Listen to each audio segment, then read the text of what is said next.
Well, hello and welcome to another in our series of Financial Perspective vignettes here for you from Financial Decisions. Linda, we've been talking to folks now for some time since the economic meltdown that's been described by many of the economists and pundits of all sorts and stripes out there. And we've had the chance to talk to ourselves to some of the people who really do have insights and are just not talking heads in the media and intending to scare people, which they have, of course. Oh yes, absolutely. The media has not been kind and not been accurate by far, and it's a relief to hear from other people who have a broader perspective and a better understanding of what's really going on.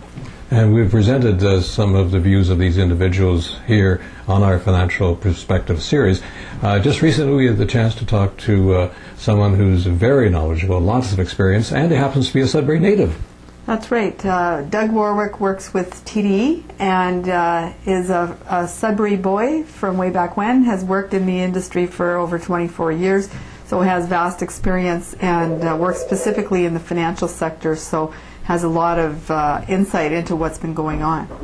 And he was here in Sudbury speaking to financial professionals, and he had an actual presentation. Now, we're not going to show you the whole presentation because it was meant for financial professionals, but we do have some of the slides provided to us by TD, and we want to thank them for supplying them to us, and we'll show them to you now, and we think this will give sort of an overview of what's happened and maybe some idea what's going to happen in the future as well.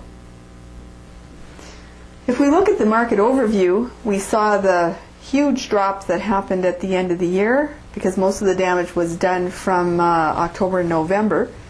And then after that we have seen what goes on, and there's been some time to have things unwind, so to speak, and carry on.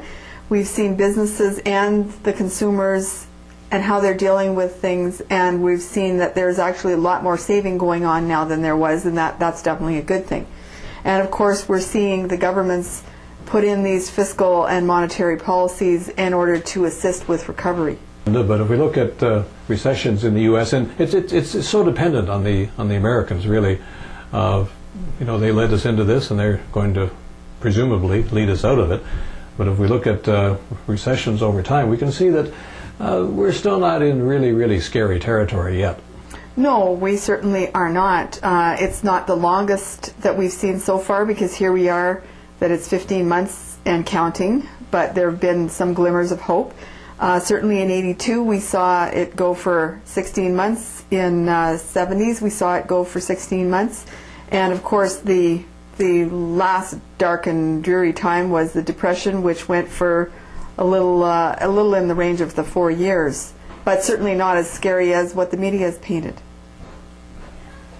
Now, it's true that this has been the third worst year in history with respect to declines in the market. If you can see this particular slide here, you can see that there's been as many or more up times as there have been down times. Oh, absolutely. When you look at things and put them in perspective, it's because it's so dramatic when it drops that's what people remember, and of course the drops are a lot harder to handle than when things are going up and you sort of roll along in your merry way. But as you say, the chart shows us that there's been a lot more years where there's been positive times.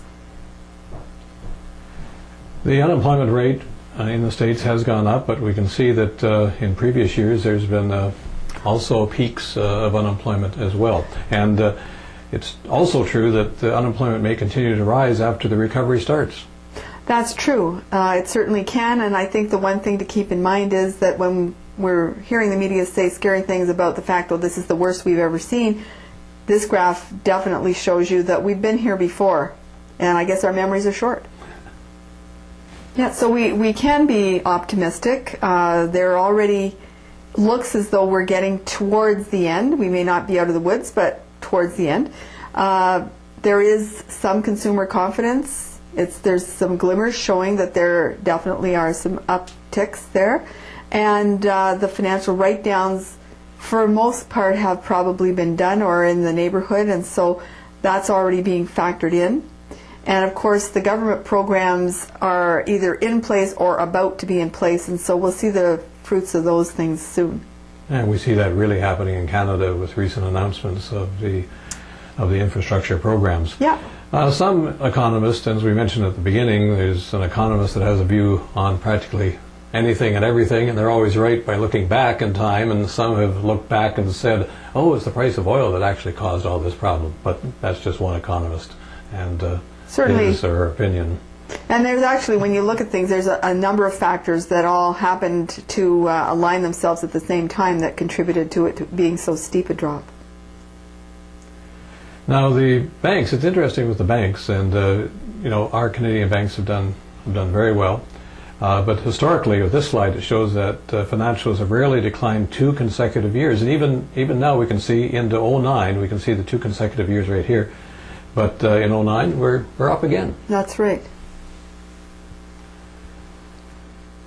And again, with this chart, you see how financials tend to weather through difficult times better than many other sectors. So it's important that a person does have some of their investments there in order to weather this time.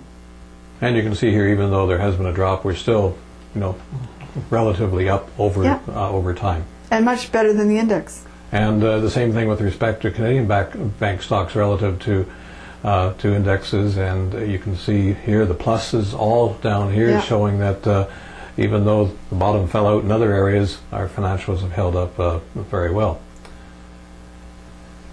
And so I think it's important that we do recognize that it's going to take some time for recovery to happen. It's not going to be an all of a sudden, here we go and we're back on some exciting roller coaster ride on the upswing.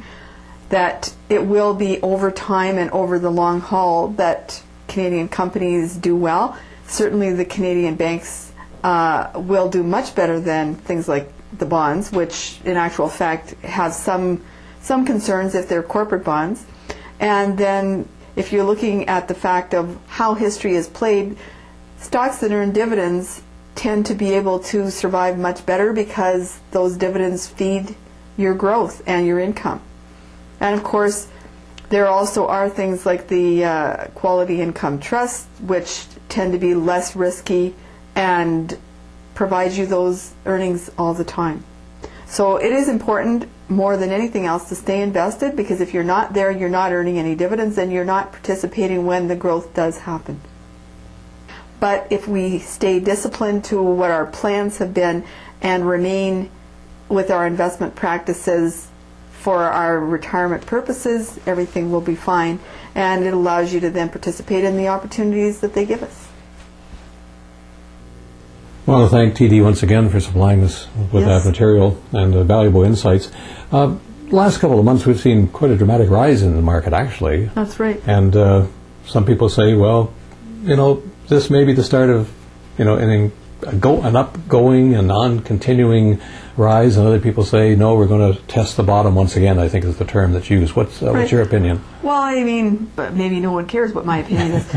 But nevertheless, I think that it's a little naive to believe that like we went through this bump and now everything is going to go perfectly well. There's a lot of things that aren't sorted out yet. There's a lot of people that are running into problems both with their employment and with companies restructuring and that sort of thing. So when there's uncertainty, which there still is, that tends to cause upheaval in the market. So I would expect we'll still see some interesting times, so to speak.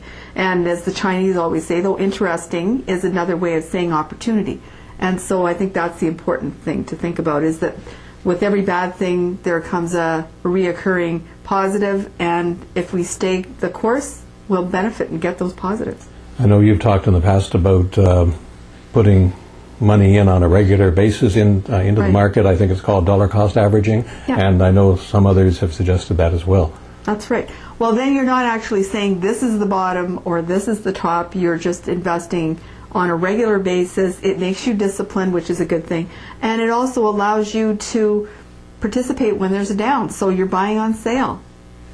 Well, that's just about all the time we have now.